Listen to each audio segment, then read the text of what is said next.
Hola, muy buenos días a todos. Gracias por conectarse a esta sesión informativa de la OPS sobre la pandemia por COVID-19 en la región de las Américas.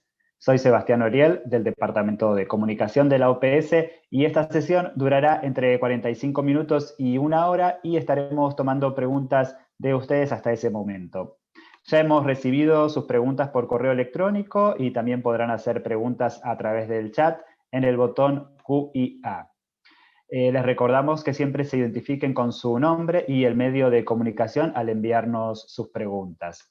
También saben que contamos con interpretación simultánea al inglés y al español y pueden optar por la interpretación a través del botón Interpretation. Hoy la directora de la OPS, la doctora Carissa Etienne, les informará sobre la situación epidemiológica actual de la pandemia. Que los países se preparen ahora para la introducción de las futuras vacunas para COVID-19. Acompañan a la doctora Etienne en esta sesión el doctor Jarbas Barbosa, subdirector de la OPS, el doctor Ciro Ugarte, director del Departamento de Emergencias en Salud de la OPS, el doctor Marcos Espinal, director del Departamento de Enfermedades Transmisibles de la OPS, y el doctor Silvana Aldichieri, gerente de incidente para COVID-19 en la OPS. Ahora sí, entonces, quisiera invitar a la doctora Etienne a dar sus palabras de apertura de esta sesión. Doctora Etienne. Thank you, Sebastian. Gracias, Sebastián, y buenos días. Muchas gracias por estar hoy aquí en esta sesión informativa. Desde el comienzo de la pandemia, los países en nuestra región han notificado más de 15 millones y medio de casos y alrededor de 530.000 muertes debidas a la COVID-19. Esta semana llegamos a otro hito lamentable cuando los Estados Unidos alcanzaron las 200.000 muertes. A medida que el virus sigue propagándose en otras partes del mundo, aquí en las Américas, Brasil, Perú, Colombia, México y Argentina siguen ubicándose entre los 10 primeros países con el número más alto de casos de COVID-19 a nivel mundial. En las últimas semanas también hubo un número importante de acontecimientos en la búsqueda por una vacuna contra la COVID-19. Hoy prácticamente 200 vacunas experimentales están en curso y esperamos que al menos una o más de ellas sean eficaces, pero una vez más, no hay garantía. Las primeras vacunas tal vez ofrezcan protección parcial o tal vez no funcionen para todos. Aún no sabemos qué vacuna será inocua y eficaz y cómo funcionará. Pero sí sabemos que si no nos preparamos ahora, perderemos la oportunidad de beneficiarnos rápidamente. La verdad es que los países no pueden esperar a tener todas las respuestas antes de comenzar a planificar y prepararse para el ofrecimiento de una vacuna contra la COVID. Entonces, las preparaciones para la vacunación contra la COVID-19 no serán fáciles, pero nuestra región tiene un legado sólido de programas de vacunación que nos ofrecen un impulso en esta planificación para el futuro. Dado que el tiempo es de fundamental importancia, debemos trabajar juntos y por eso es que creemos que el mecanismo COVAX, al que convocaron Gavi, CEP y la OMS, permitirá a los países en nuestra región contar con la mejor oportunidad para acelerar el acceso a las vacunas contra la COVID-19 y reducir la incidencia de la pandemia en la vida de las personas y también en nuestras economías. El mecanismo COVAX ofrece acceso a toda una canasta de 15 vacunas posibles. Anteriormente, no éramos tan afortunados de contar con un mecanismo como COVAX. Durante la pandemia por H1N1 en 2009, esto implicó que las naciones más desarrolladas pudieron vacunar a millones de personas meses antes de que la vacuna llegase a la mayoría de los países en nuestra región. A través de COVAX, los países participantes tendrán la garantía de contar con dosis iniciales para cubrir al menos al 3% de su población en las primeras fases de despliegue, y a medida que la oferta se pone a la altura de la demanda mundial, finalmente se llegará al 20% de la población, suficiente para proteger a los que se encuentran en mayor riesgo de sufrir COVID-19 grave. Hasta el momento, más de 64 países autofinanciados y territorios de todo el mundo ya se han comprometido con el mecanismo. Estos miembros contarán también con la participación de otros 92 que reúnen las condiciones para recibir apoyo a través del compromiso anticipado de mercado de COVAX de Gavi, que es un instrumento de financiamiento para respaldar la adquisición de vacunas para los países de ingresos bajos y medios. Nuestra región tiene la ventaja de la cooperación técnica que ofrece la OPS a fin de preparar y poner en marcha las vacunas a través de campañas que van desde la planificación y la previsión hasta las comunicaciones, desde las regulaciones hasta la capacitación del personal sanitario. Otro beneficio para nuestros Estados miembros es que pueden remitirse al fondo rotatorio, que es el mecanismo regional más importante, más grande para los países autofinanciados para la compra y la entrega de vacunas. Una vez que se encuentre una vacuna efectiva e inocua en los ensayos, necesitaremos que los países trabajen juntos para validar rápidamente estas conclusiones. Las autoridades normativas nacionales, junto con la OMS, tendrán que evaluar rápidamente y aprobar una vacuna experimental sin poner en peligro la calidad ni simplificar demasiado el proceso. Estas decisiones deben tomarse de manera transparente sobre la base de los datos y de los datos científicos para ganarnos la confianza del público. Durante años, la OPS ha trabajado para fortalecer la capacidad normativa en nuestra región a través de tecnologías, técnicas y conocimientos especializados. Durante esta pandemia también hemos mantenido contacto frecuente con los reguladores en todas las Américas, de manera que estén al tanto de los últimos datos científicos sobre las vacunas contra la COVID, a fin de informarles de los pasos necesarios para la aprobación. Respaldaremos a los países para vigilar la eficacia y la inocuidad de la vacuna con el tiempo y determinar si se deben modificar los planes para la vacunación. La meta de la vacunación temprana podría ser reducir las muertes y el sufrimiento a raíz de este virus, y también reducir un mínimo el riesgo de infección, al tiempo que brindaremos protección a los sistemas de salud generales, y por eso es que recomendamos que el personal sanitario de primera línea, los socorristas y también aquellos que atienden a los grupos de edad avanzada sean los primeros en vacunarse, seguidos por los grupos vulnerables como los adultos con afecciones preexistentes, en especial aquellos de más de 65 años de edad. El desafío es identificar a estos grupos de manera temprana y determinar cómo llegar a ellos de la mejor manera. Nuestras campañas de vacunación antigripal estacionales, que este año ya han protegido a más de 70 millones en el hemisferio sur, también nos ofrecen un buen plan de acción.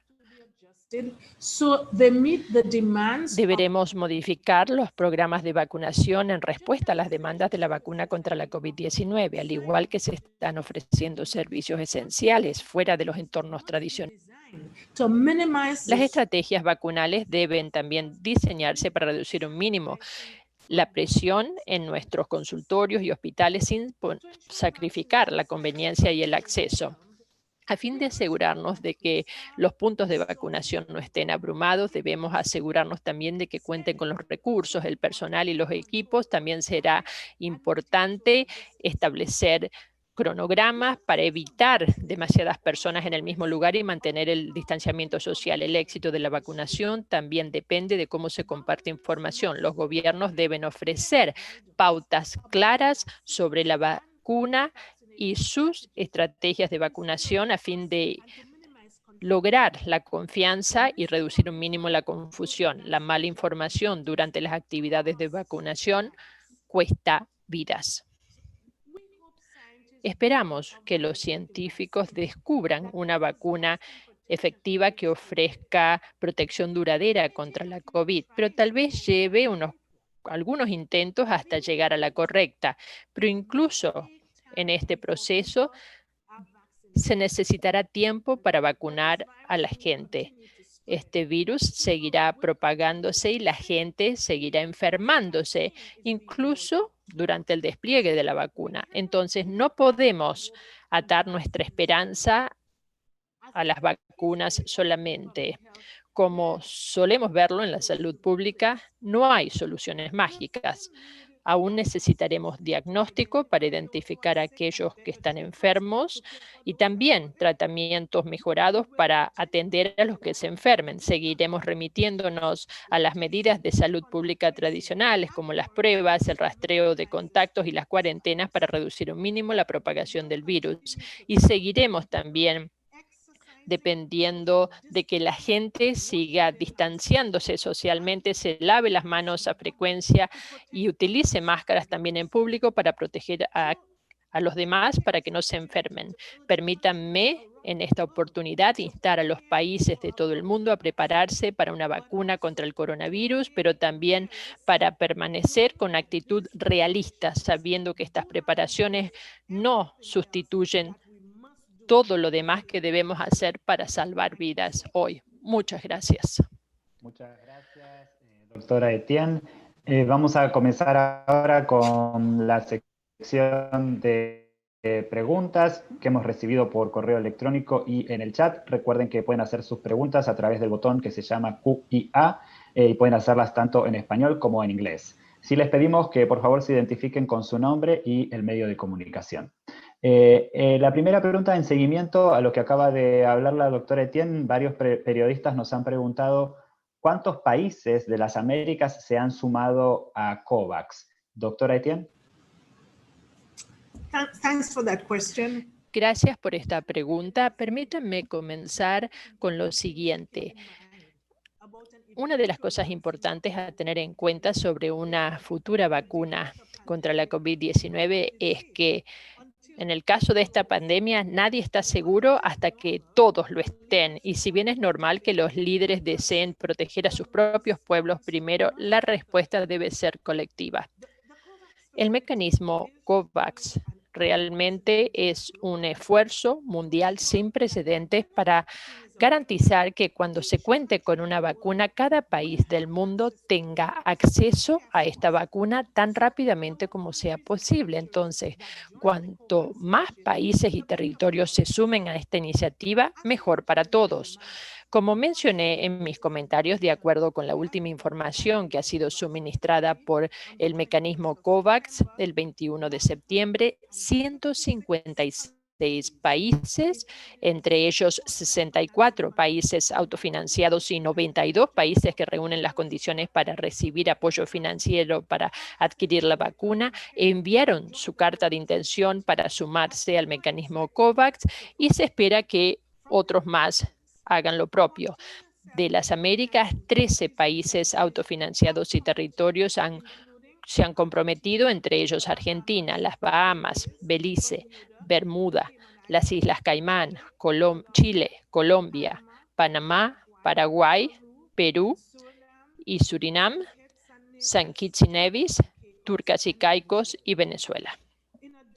Además, otros 10 países miembros de la OPS reúnen las condiciones para el apoyo que brinda el compromiso avanzado de COVAX, entre ellos Bolivia, Dominica, El Salvador, Granada, Guyana, Haití, Honduras, Nicaragua, Santa Lucía y San Vicente y las Granadinas. Y además, Antigua y Barbuda, Brasil, las Islas Vírgenes Británicas, Costa Rica, Cuba, la República Dominicana, Ecuador, Guatemala, Jamaica, México, Montserrat, Trinidad y Tobago y Uruguay también han presentado la confirmación de su voluntad de participar, su intención de participar.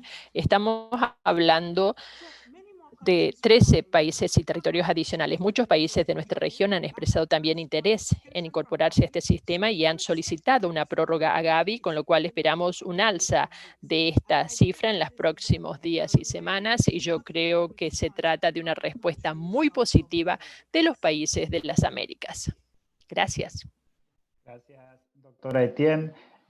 Siguiente pregunta nos llegó por correo de Natalia Vitela del periódico Reforma en México y preguntaba ¿cuál es el reto que enfrentarán los sistemas de salud en México delante de COVID-19 y la llegada de la influenza? ¿Y qué medidas se deben tomar además de la vacuna contra la influenza? Doctor Barbosa. Gracias por la pregunta.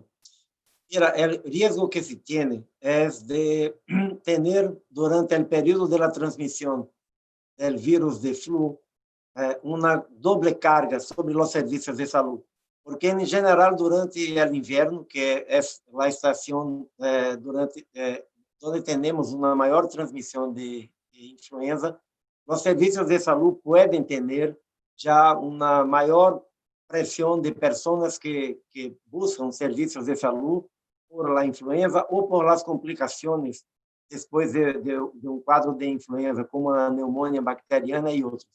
Entonces, es muy importante utilizar la vacuna de influenza que es disponible, buscar alcanzar altas coberturas con esa vacuna, como recomendamos para los países del hemisferio sur, que el invierno es en el mes de julio y agosto, y alcanzamos una buena cobertura y no tuvimos en estos países del hemisferio sur una sobrecarga en los servicios. Lo mismo deben hacer los países del norte, incluso México. Entonces, garantizar una alta cobertura con la vacuna de influenza, principalmente para los grupos de mayor riesgo, como los adultos mayores, las personas con enfermedades crónicas.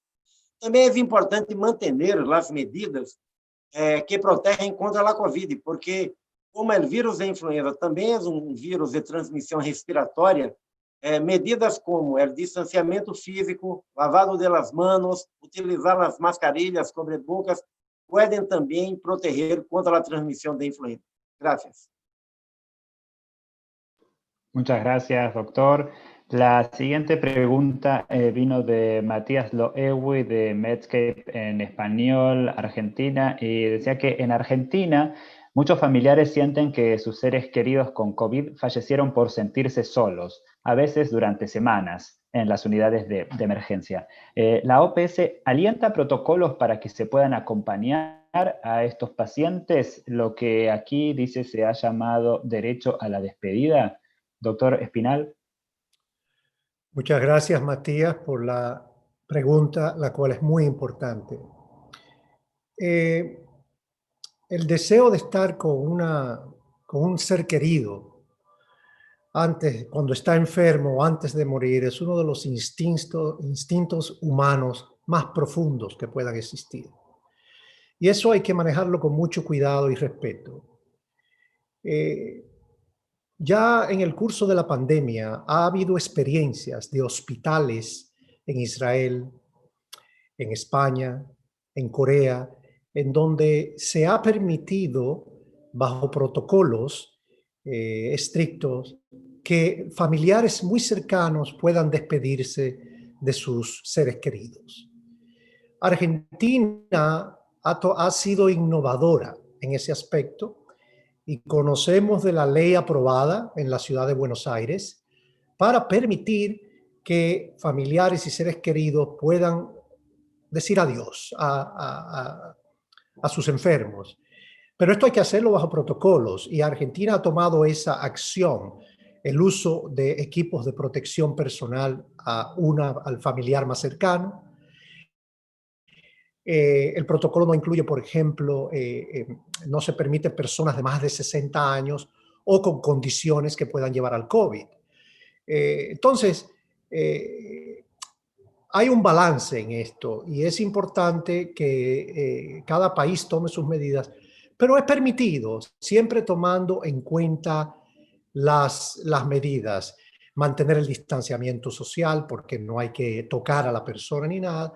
Y creemos que ese protocolo que está en implementación en Buenos Aires, en la ciudad, en la capital y en las grandes y en la gran provincia es importante, pero que se lleve a cabo con el sumo cuidado y todo esto, porque también hay consideraciones para el manejo de los cadáveres. Ahora bien, también antes de la muerte se puede utilizar las conferencias telefónicas, las conferencias de video, ahora que están las herramientas virtuales muy en boga, para comunicarnos con nuestros seres queridos cuando están hospitalizados, lo que sabemos que es bastante difícil.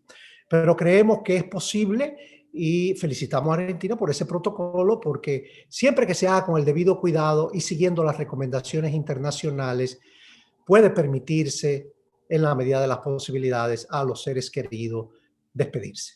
Muchas gracias. Gracias, doctor. La siguiente pregunta nos llegó de Daniel Collins, de TN23 en Guatemala. Dice que Guatemala anuncia una posible segunda ola de contagios. Sin embargo, los datos que se brindan por la Autoridad de Salud señalan una baja de zonas rojas de contagio. Pregunta, ¿qué se recomienda principalmente por sus registros que se puedan presentar? Doctor Ugarte. Muchas gracias, Sebastián. Esta pregunta es muy importante y se aplica a muchos otros países también. En Guatemala específicamente, según los datos publicados por el Ministerio de Salud en su tablero de vigilancia de COVID-19, indica que hay una disminución constante en las últimas 2 semanas en términos de casos confirmados, como de positividad de las pruebas y también del número de fallecidos.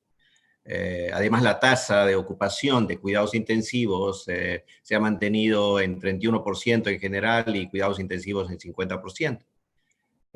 Hay una preocupación importante debido a que con la disminución de los casos, la población considera que está más libre de poder liberarse de las restricciones de movimiento y de las medidas de protección que deben usar. Es importante señalar que en Guatemala, por ejemplo, la tasa de positividad de las pruebas es todavía muy alta, entre 20 y 25%. Está bajando, pero sigue siendo alta. Eso indica que hay una gran proporción de la población que es susceptible y que es probable que si nosotros bajamos la guardia, el número de casos va a incrementarse. Esto aplica a Guatemala, lo explicó también el doctor Barbosa, lo explicó nuestra directora, el doctor Marcos Espinal, en el sentido de implementar las medidas de protección, distanciamiento físico, uso de mascarillas, higiene de manos y tener mucha atención sobre todas las personas que tienen vulnerabilidad por razones de otras enfermedades asociadas, por razones de edad o por otras condiciones, porque esas son las personas que van a sufrir más. Y entonces es importante, en este sentido, que todos los países que están viendo una disminución de casos estén aún más atentos de continuar con las medidas de protección hasta que los casos disminuyan sustantivamente. En el caso de Guatemala se estima que pudieran incrementarse los casos, así como en otros países. Vemos el ejemplo de Europa, que tenían casos relativamente bajos durante muchas semanas, y luego de la reapertura económica se ha incrementado muchísimo y se han restringido aún más las medidas en varios de los países. Gracias. Gracias, doctor. La siguiente pregunta vino de Sloan Smith, de Eyewitness News Bahamas. Preguntó, ¿Es posible que los pacientes positivos a COVID que se han recuperado no tengan antígenos después de la cuarentena? Doctor Aldiguieri, muchas gracias, Sebastián, por esta pregunta. Creo que esta pregunta tiene que ver más con los anticuerpos que los antígenos. Tiene que ver con la inmunidad y la detección de anticuerpos en pacientes que tuvieron un resultado de PCR positivo y que han estado aislados durante la enfermedad es la siguiente. La respuesta breve en lo que hace a los anticuerpos es que algunos pacientes con resultado laboratorial positivo con resultado PCR positivo, pero podrían tener una enfermedad moderada, leve, y estos síntomas que son leves tal vez no lleven a la detección de anticuerpos después de la enfermedad. Estos pacientes, después del aislamiento, tendrán resultado negativo en cuanto a la presencia de anticuerpos. Esta situación es improbable entre aquellos pacientes que fueron casos graves. Gracias. Muchas gracias, doctor. Siguiente pregunta llegó de Annalisa Paul, senior reporter with the Trinidad Guardian. Periodista principal del Guardian de Trinidad y Tobago. Ella quiere recibir información adicional sobre las labores continuas de la OPS y la OMS a medida que estamos alcanzando el 1.000.000 de muertes a nivel mundial. El Reino Unido acaba de implantar medidas adicionales e indicó que podrían estar vigentes durante un máximo de 6 meses. Entonces, ¿cuáles son los avances que se están realizando de manera respectiva? Doctor Barbosa, muchas gracias. Muchas gracias por esta pregunta. Creo que es un punto realmente importante. Todavía nos enfrentamos a una amenaza de salud grave. En Europa estamos viendo que países que tuvieron la primera ola la última semana de febrero, primera semana de marzo, ahora están sufriendo una segunda ola después de haber abandonado algunas medidas después del verano, después de haber reabierto algunas economías. Si bien países con buen control de la propagación del contagio están enfrentándose a esta ola creciente. En otros países, como en las Américas, tenemos todo un mosaico de casos. Por ejemplo, como ya lo dijo el señor Ugarte, hay países que en este momento están viendo una reducción en el número de casos nuevos, pero tiene que ver con el nivel de contagio que sigue siendo muy alto prácticamente en todos los países de la región. Entonces, no podemos dar por sentado que este virus está llegando a su fin. Creo que es muy importante observar lo que está ocurriendo con buenos datos de vigilancia, ver cuál es la tendencia y ver también cuáles son las medidas que han funcionado y cuáles medidas deben mejorarse. Esta es la realidad que tenemos. COVID sigue desde enero entre nosotros y quizás lo vamos a tener muchos meses más en el futuro a medida que seguimos con esta pandemia. Entonces es sumamente importante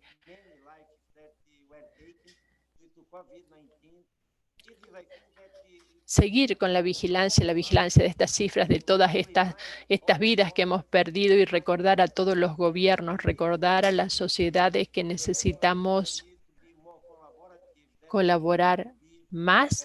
Necesitamos fortalecer todos los instrumentos con los que contamos para prevenir el contagio y salvar vidas.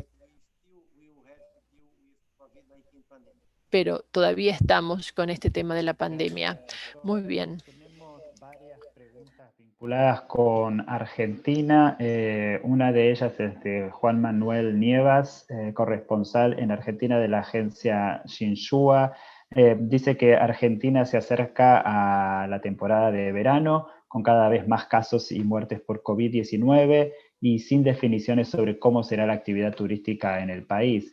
Y preguntan cómo imaginan la nueva normalidad para este sector.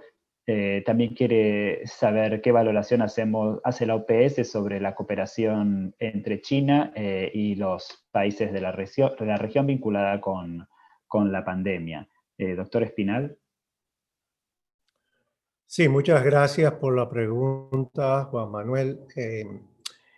Como hemos podido observar, países que están actualmente en el verano y con una industria turística muy fuerte como países del Caribe y otros, han experimentado una reducción masiva en esa industria. Entonces, definitivamente, la llegada del verano a Argentina, la industria del turismo va a estar afectada. Y claro, en estos momentos Argentina está pasando por una situación muy fuerte y todavía no podemos decir que ha llegado al pico. Ayer creo que se reportaron 12.000 casos en Argentina, entonces lo importante es enfocarnos en las medidas. Porque no se puede exponer tampoco, no solamente al turismo, pero también a los argentinos mismos, y definitivamente va a ser afectado. Con relación a la cooperación china, y creo que se refiere a la oferta del presidente chino ayer cuando hablaba en las Naciones Unidas sobre la oferta de mejores prácticas para muchos países. Cada país, la OPS le da la bienvenida a todas las buenas prácticas y a la cooperación sur-sur, norte-sur y cooperación triangular entre países. La OPS, todo lo que sea, vaya en beneficio de nuestros países, prácticas que pueden ser implementadas, los países son bienvenidos a implementarlas. Claro está, cada país es soberano y decide qué tipo de acuerdo quiere tener con las contrapartes. O sea, es una decisión de nuestros Estados miembros el realizar acuerdos con países de fuera de la región, pero que si van en beneficio también de la población para las buenas prácticas, deben hacerlo. Claro, la OPS siempre estará acompañando a los países para las consultas de esas buenas prácticas, porque siempre es bueno confirmar basado en evidencias y en salud pública.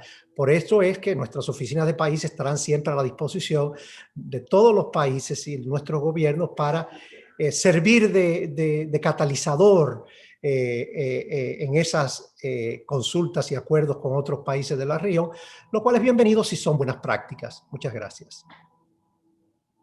Muchas gracias, doctor.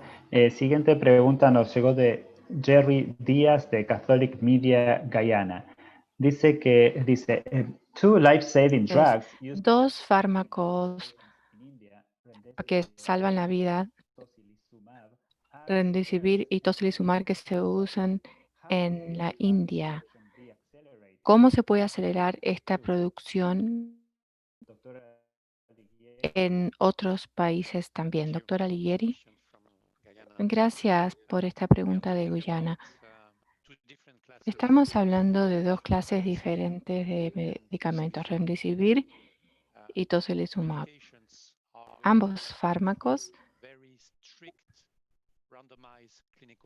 están pasando por una serie de ensayos aleatorizados. Remdesivir es parte de un ensayo de solidaridad patrocinado por la OMS y esperamos que pronto van a aparecer los primeros análisis y resultados. Con respecto a Remdesivir también, hay 3 artículos y publicaciones que sugieren que el Remdesivir puede llegar a reducir la mortalidad y mejorar el tiempo en el que se resuelven los problemas. Ahora, para el segundo fármaco se necesita más investigación, pero en ambos casos, si hay buenos resultados y pruebas respecto de la reducción que causan estos fármacos en la mortalidad, hay una función clave que debe desempeñar la alianza público-privada para aumentar la producción de estos fármacos con comprobación en el mercado.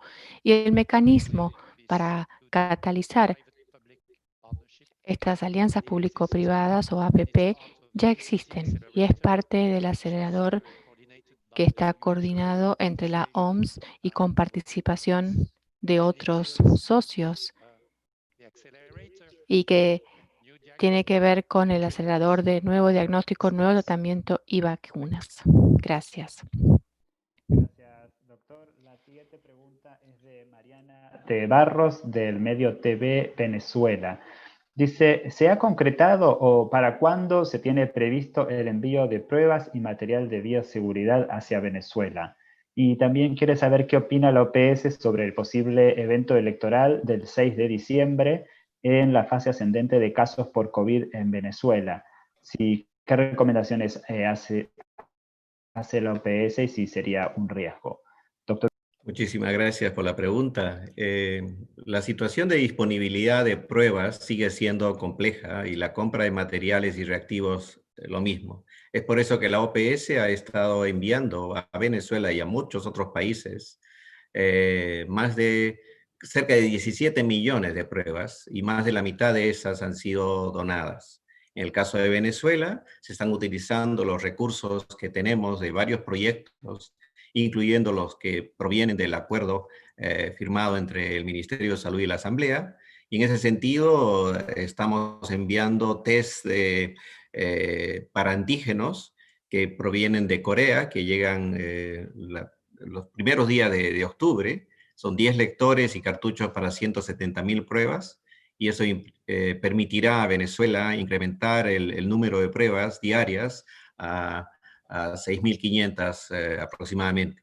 Respecto a las elecciones, como hemos mencionado anteriormente, tenemos que poner un balance entre el derecho a la salud y la vida y el derecho a votar, al sufragio. En ese sentido, es preciso tomar las precauciones para reducir la transmisibilidad de todas las personas que van al sufragio. Han habido experiencias positivas, muy positivas en varios países respecto a las elecciones. Sin embargo, en casi todos los casos se ha observado un incremento de casos nuevos, luego 2 semanas después de las elecciones, y los países han tomado decisiones para asegurar que los servicios de salud estén disponibles para atender a ese incremento de casos. En el caso de Venezuela es preciso tomar todas las precauciones porque el sistema y los servicios de salud están, por supuesto, en condiciones que no permitirían un incremento masivo en corto tiempo de casos nuevos. Sin embargo, todavía estamos un poco lejos de la fecha de las elecciones y es preciso que se tomen las precauciones, todas las normas para poder votar y que la salud y la vida de la población también se ponga como una de las prioridades. Gracias. Gracias, doctor.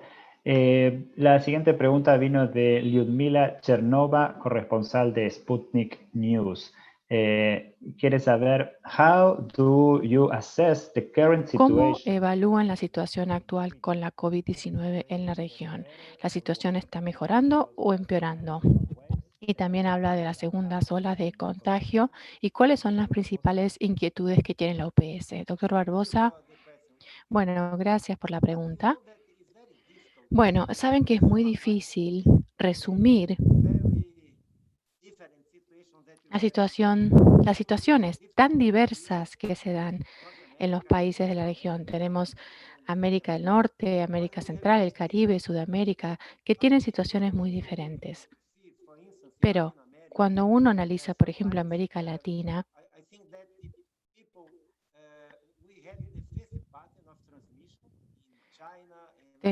vimos un patrón de contagios en la China y en Europa, y nosotros tratamos de entender nuestra ola a la luz de lo que ha pasado en esas regiones del mundo. Ahora, permítanme quiero mostrarles una gráfica, pero necesito permiso del anfitrión.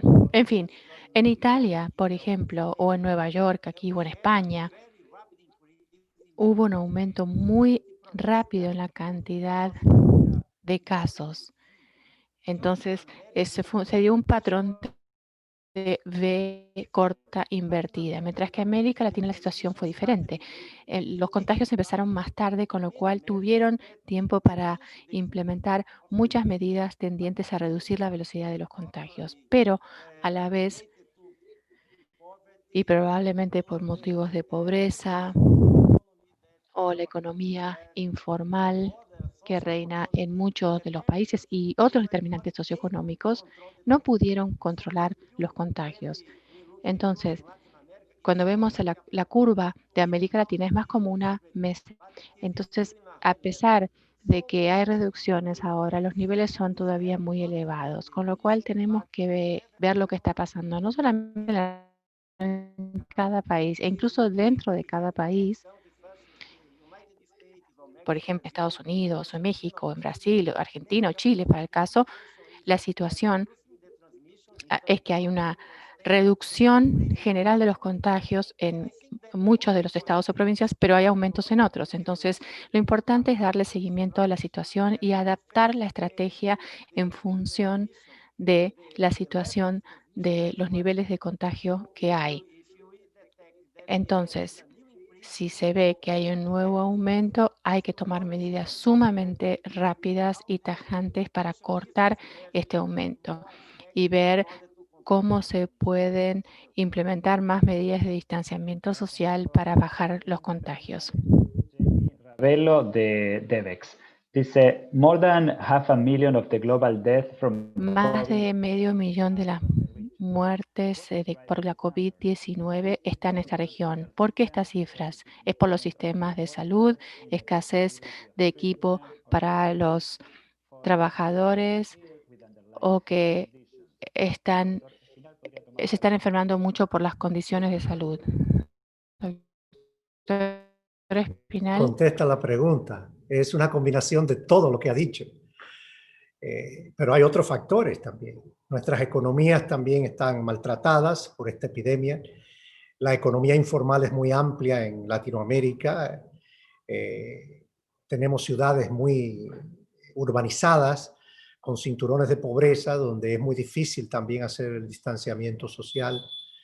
Y es una combinación, sistemas de salud recordar que la pandemia, en su gran mayoría, las muertes son en personas mayores de 60 años, en personas con condiciones como condiciones adyacentes como diabetes, cánceres cardiovasculares. O sea, es una combinación de factores y lo que nos muestra una vez más es la impredecibilidad de este virus, porque seguimos observando muertes. Un poco que las curvas están siendo aplanadas poco a poco, pero eso no es para bajar la guardia, porque estamos observando los picos nuevos en Europa. Y eso tiene mucho que ver porque hasta que no tengamos esa vacuna disponible y más medicinas, debemos continuar con las medidas no farmacéuticas, con el balance en las reaperturas para poder minimizar las muertes. Muchas gracias. Gracias, doctor. La siguiente pregunta vino de Marcia Perdomo de Criterio Honduras. Dice, ¿qué podemos esperar en términos de salud en países donde los test, las pruebas de COVID-19 no son hechas en forma extensa entre la población? Doctor Aldigueri, ¿podría contestar esta pregunta? Sí, muchísimas gracias por esa pregunta. Pregunta y respuesta aplican a todos los países de nuestra región en este momento. No hay ninguna excepción. El riesgo de no poder ampliar suficiente la cobertura en términos de vigilancia de laboratorio es de no poder tener un barómetro exacto de las tendencias y de los brotes y no poder de manera muy reactiva poder tener la capacidad de implementar y ajustar medidas de salud pública. Es un desafío grande, es un desafío que aplica a el nivel de atención primaria en salud, que es la clave de la respuesta al COVID-19 en nuestra región.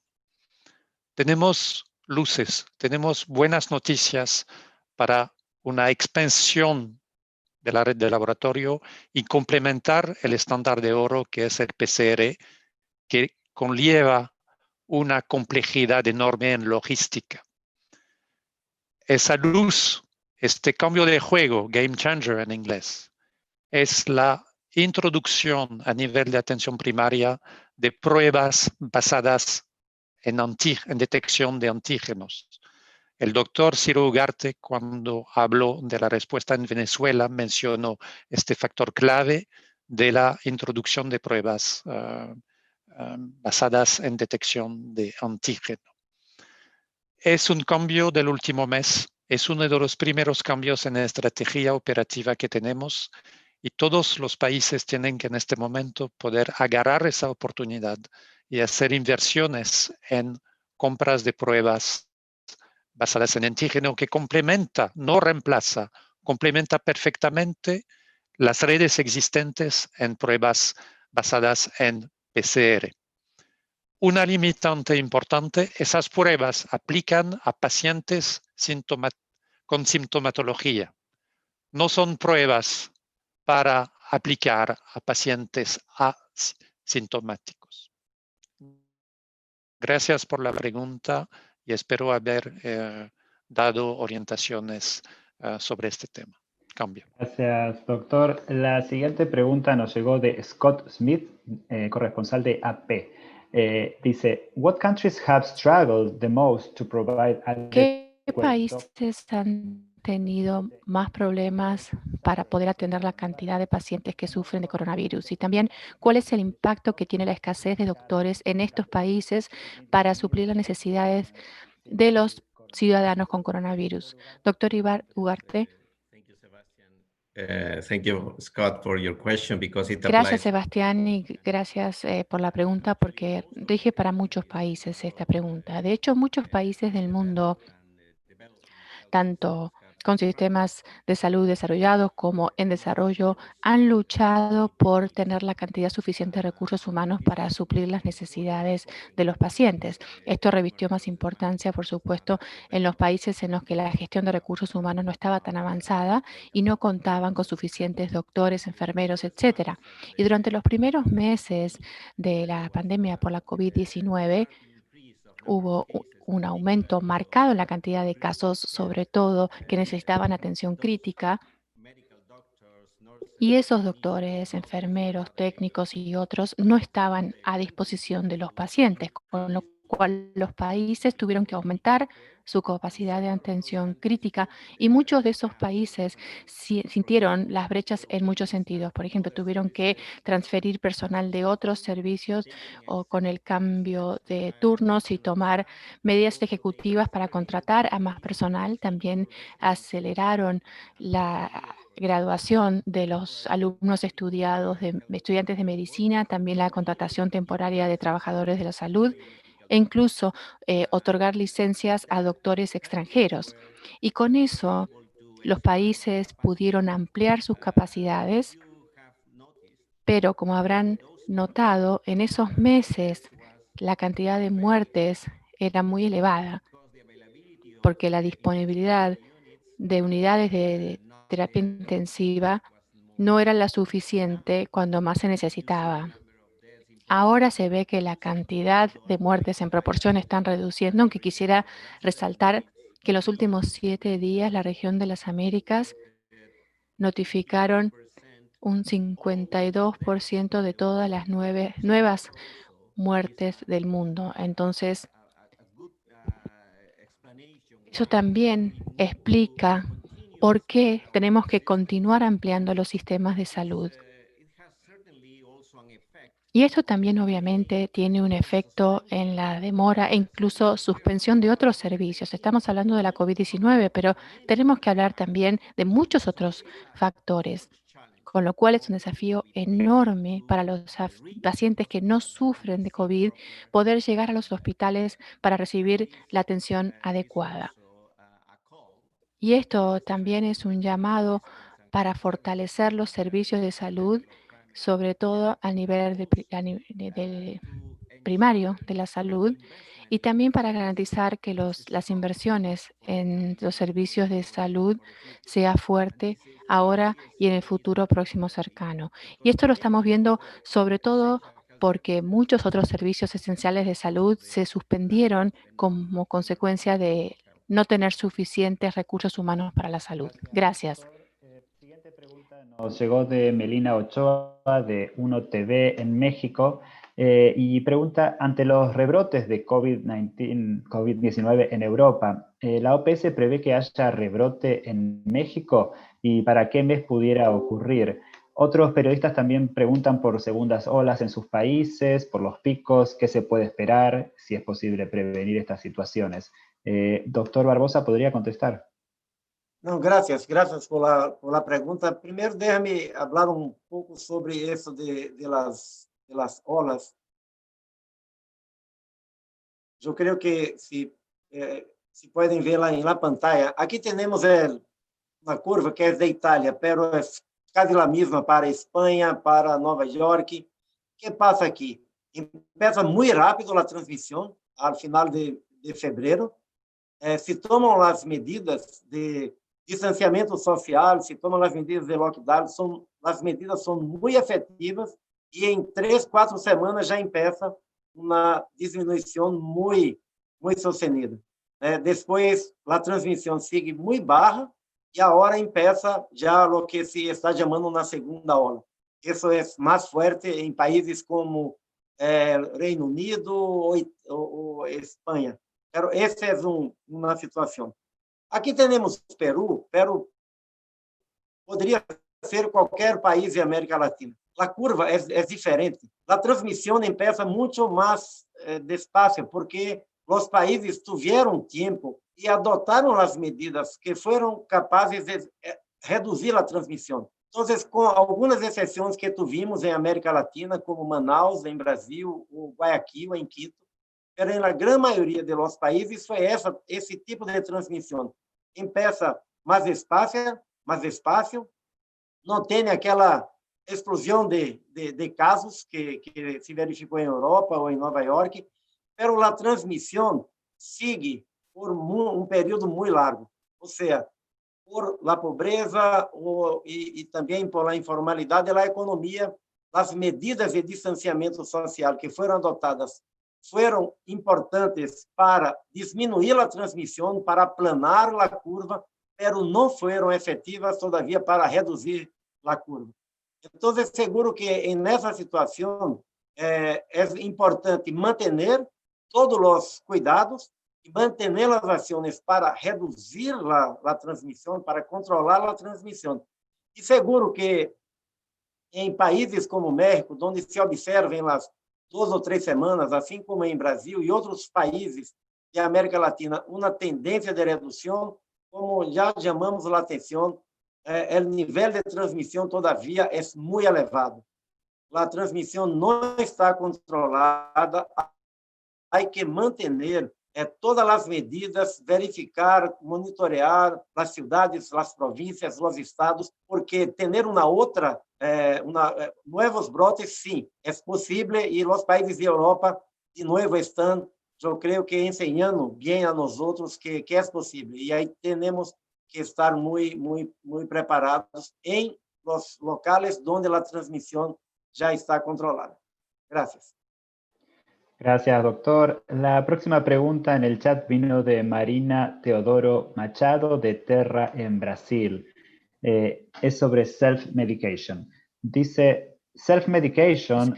La automedicación es un problema en muchos países y esto se acentuó aún más en Brasil a la luz de la pandemia por la COVID-19, cuando muchas personas comenzaron a tomar medicamentos de venta libre o empezaron tratamientos alternativos sin prueba de eficacia para, entre comillas, protegerse del virus.